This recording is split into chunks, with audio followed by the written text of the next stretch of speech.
हामी चाहिँ हैन मस्त सुटिङमा हिँडिरहेको छौँ। यहाँ बाटो हिलो हिलो छ पुरै। हामी चाहिँ अहिले सुटिङमा हिँडिरहेको छौँ।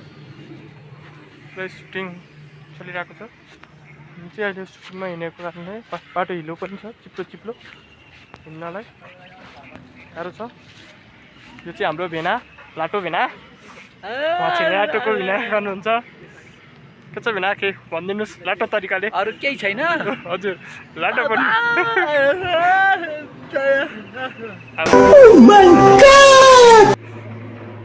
मलाई पानीले भिजाइदिने, पुरै बाल्टी खनाइदिने भेना हो। तपाईँहरूले देख्नुहुन्छ नि बाल्टीले खनाएको पानी,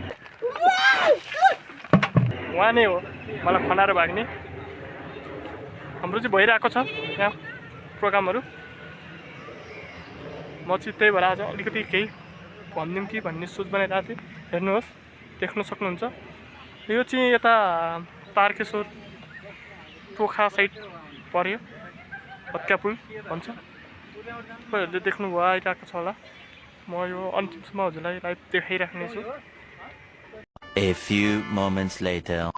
हेलो हेलो, न्यू ब्लग। आज चाहिँ बादल लागे जस्तो, कालो बादल लागेको छ, पानी पर्ला पर्ला जस्तो भएको छ। हामीसँग क्यामेराम्यान अशोक सर हुनुहुन्छ। ल अशोक सर केही भनिदिनु होला हाम्रो लाइभमा। हाम्रो सर चाहिँ अहिले पागलमा हुनुभएको छ। उहाँको जन्ती जानलाई सबै तयारी। आज बर्थडे छ उहाँको चाहिँ होइन। बर्थडेमा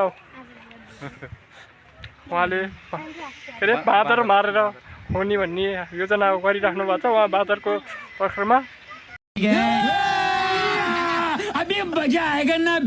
हिँडिराख्नु भएको छ, तर बाँदर अहिलेसम्म भेट्नु भएको छैन। अब त्यो बाँदर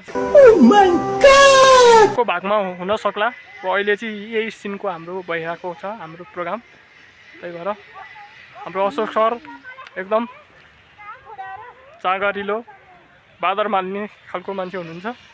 उहाँलाई अहिले के छ, के भइरहेको छ भन्ने केही थाहा छैन।